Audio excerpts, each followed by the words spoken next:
For today only in Oz True Crime. Since Natalee Holloway's death 20 years ago, her family has been through unimaginable mental pain.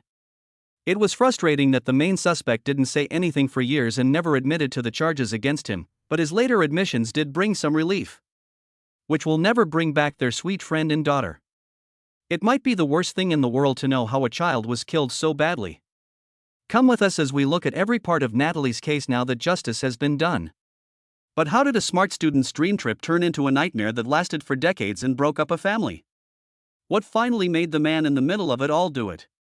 To say something after 20 years of silence. Finally, some justice. People who lived through the early 2000s must remember Natalee Holloway's beautiful face. Her bright smile was on every TV screen, and her name was all over the news across the country.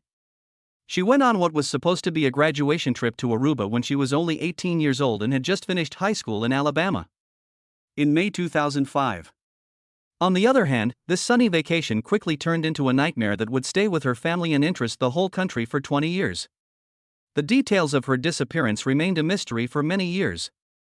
There were rumors, suspects' names were thrown around, but no one was charged. The story was covered by many news outlets. Each person who watched had a different idea of what had happened. The case was stuck in time, like a tough puzzle that no one could figure out. One person, Joran van der Sloot, was at the center of this long-running mystery. Since he was the last person seen with Natalee, he was quickly thought to be guilty. But the authorities were not able to get a conviction without physical evidence and proof beyond a reasonable question. Now fast forward to 2003 to 2023, and things have changed a lot. The truth that had been hidden for so long finally came out in a gloomy Birmingham, Alabama courtroom. It was even more upsetting than anyone had thought. As part of a deal to plead guilty to separate blackmail charges, Joran finally admitted what he did. His statement was more than just knowing what was going on. He said he was to blame for her death. In his story, he tried to make unwanted moves on Natalee on the beach. When she fought back, he hit her hard with a cinder block and then dumped her body in the ocean. It was shockingly clear what the ugly truth was. Beth Holloway, Natalee's mother, said it was a time when the unbelievable and the terrible came together. She had spent 18 years looking for answers, following many dead ends, and holding on to hope for a breakthrough. Finally, she was able to put the matter to rest. Not in the form of new proof or fair justice in Aruba, but in the words of the man who had been torturing her for almost 20 years. She said, "It's done. Joran van der Sloot is no longer thought to be guilty. He killed them." In spite of the determined tone in her voice, the sadness that was really there was still very clear. It's strange how closure can sometimes bring peace and sometimes make old hurts worse. The most unusual thing about this case is that van der Sloot was in an Alabama courtroom in the first place. Not because he was being tried for Natalee's death, but because he was there to get money from Beth Holloway in 2010. He would tell you where Natalee's body is if you paid him $250,000. After getting some of the money, he knowingly gave false information. In order to extradite him from Peru, where he was already serving a 28-year sentence for the murder of Stephanie Flores in 2010, this lie was used as the main reason. It was horribly clear that his bad behavior didn't end with Natalee. But if he could demand money from a mother who was weeping and then kill someone in cold blood, what happened that night in Aruba? Why did it take him 20 years to finally tell the truth? What they said. Van der Sloot was at the center of the Holloway mystery, and his important part was clear from the start. His last few hours with Natalee on May 30, 2005, were very important. They were the last known contact between him and the 18-year-old Alabama girl before she disappeared while on holiday in the Netherlands. As van der Sloot's stories were drastically changed, the investigation found an instant pattern of lying. In the beginning, he said that he and two friends had dropped Natalee off at her hotel. After that, he changed his story and said he left her on the beach. The public was angry and suspicious about this difference. But, even after a long investigation and questioning, conclusive proof could not be found. After that, van der Sloot stayed a well-known person. People were often making crazy, unproven claims about what happened that night. When van der Sloot seemed to admit to having been there when Natalee died and when her body was thrown away, Dutch investigative writer Peter Ark de Vries secretly recorded him in 2008. This was the big break. But when he was asked about it, he said the video was a lie, a deliberate lie. Meant to gain the trust of the accused dealer of illegal drugs. This set up a routine that kept happening. Van der Sloot would give statements, but then he would take them back, saying they were lies meant to trick, control, or make money off of the attention. His intentions became more and more unclear. Van der Sloot set up a plan to blackmail Natalee's mother, Beth Holloway, in 2010, where he offered to show her where her daughter's body was if she paid him money. After taking some money, he took her lawyer on a wild goose chase to a house. In the United States, Van der Sloot was charged with federal blackmail and wire fraud. This made it even clearer that he was not only a manipulative person, but also one who was happy to make money off of a mother's pain. In 2023, almost 20 years after Holloway went missing, the case hit a turning point when Van der Sloot, who was facing possible extradition and U.S. charges, gave a confession that police believed to be complete and honest. Because of the details he included in his statement, Van der Sloot made a statement for the first time that could be publicly confirmed. It was this last statement that confirmed long-held suspicions and made Van der Sloot's manipulative tendencies very clear at the same time. His actions showed a pattern of lying for almost 20 years, putting a family who was suffering through a complicated web of lies.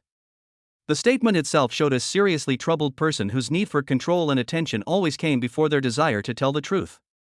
It was cold, emotionless, and planned. It was more than just admitting blame, it was the end of a long campaign of battles in the mind. The confession Van der Sloot made in the Holloway case is less of a win for justice and more of an admission of guilt.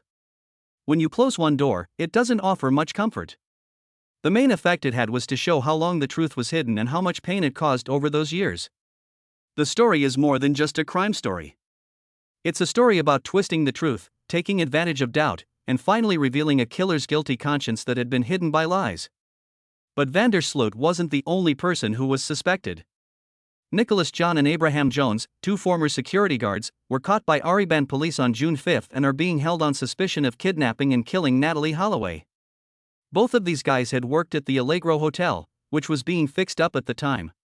The officials never told the public why Van der Sloot and the Calpo brothers were arrested, but the media said that what they said played a part in the decision.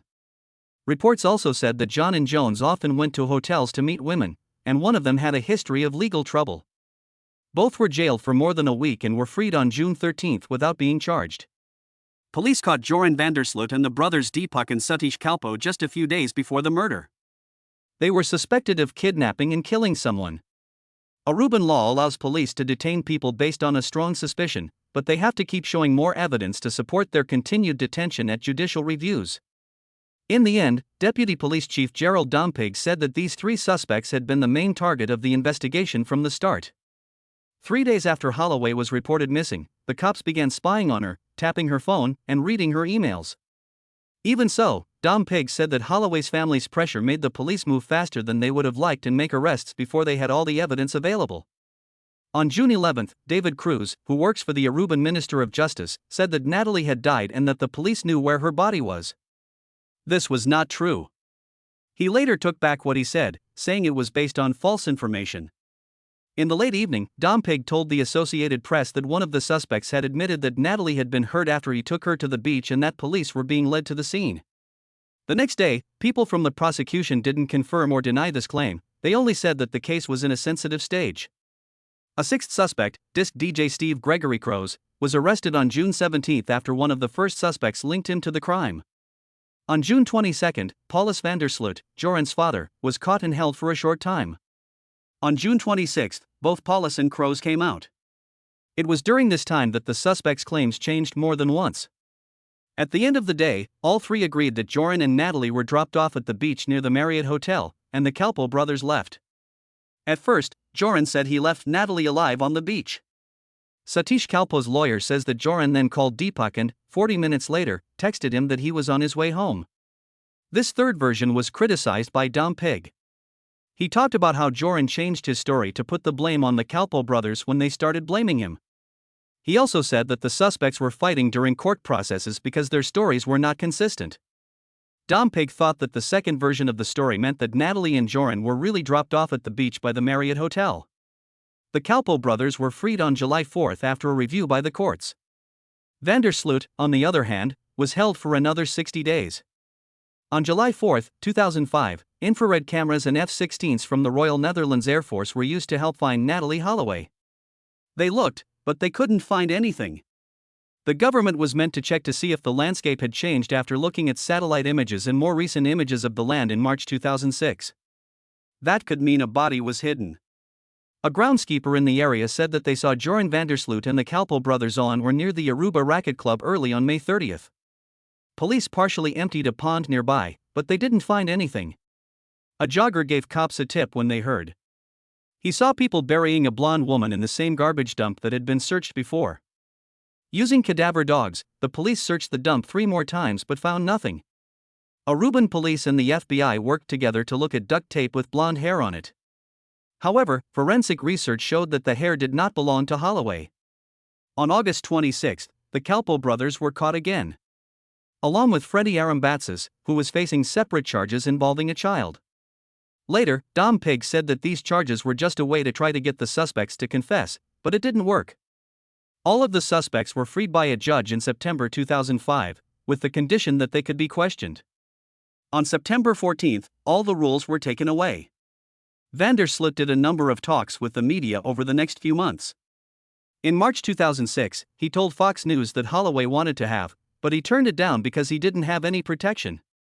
She told him she was going to stay on the beach, and his friend Satish picked him up around 3 a.m. of that day. But Satish's lawyer said that this story was not true and that Satish went to sleep and did not wake up the next morning to get Joran.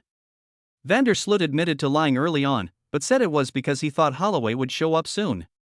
Some of Holloway's friends were arrested and questioned by the FBI again in early 2006. Aruban police also searched the sand dunes in the area around the Marriott Hotel beach again, but found nothing.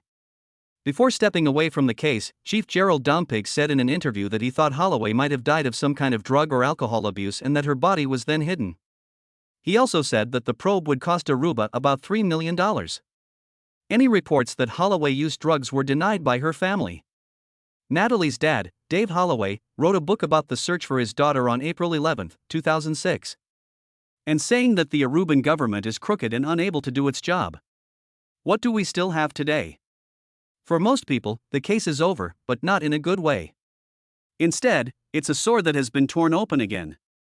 We finally got our answers, but they came from the person we didn't want to hear them and in the worst way possible.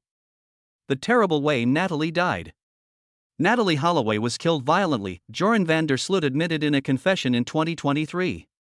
He had been telling lies and half-truths for years before he finally admitted to killing her on the night she went missing in Aruba in 2005. In his confession, he said that he had tried to sexually attack her. He lost his temper when she fought back and refused to give in. Then he hit her in the head with a cinder block, which, from what he said, killed her right away. What's worse about this is that van der Sloot's planned to do things after he did the crime. He told the judge that he had taken her dead body out to sea and pushed it into the water, which is why, despite years of searching, no one was ever found. For almost 20 years, he kept her family in limbo without giving them any answers while telling many false claims and changing his story many times. And trying to make money off of their desperate situation by spreading fake information about where she was. Authorities had been suspicious of him for decades based on the details of his last statement. Unlike previous efforts to get attention, the report was based on real facts that were similar to those found in earlier investigations.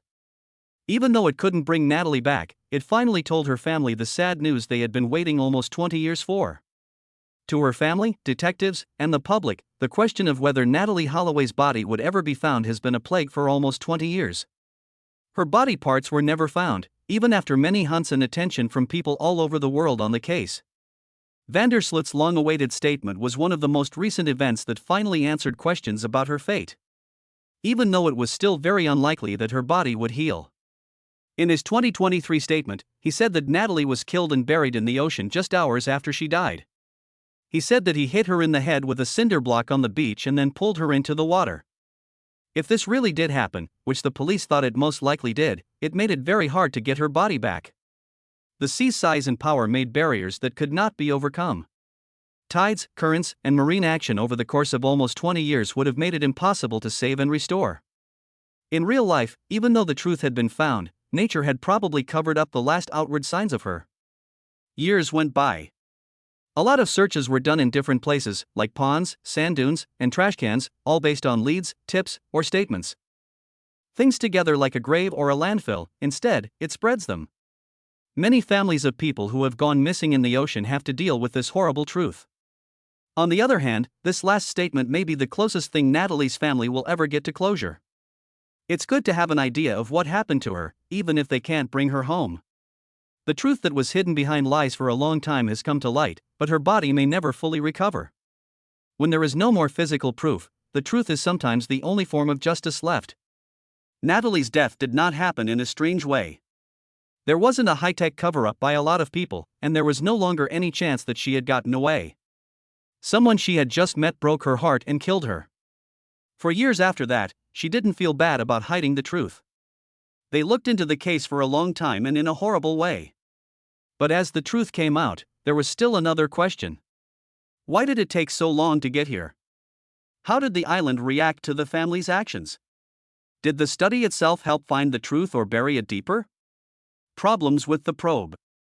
The Twitty family and their friends spoke out strongly against what they saw as slow progress in the investigation by the Aruban government.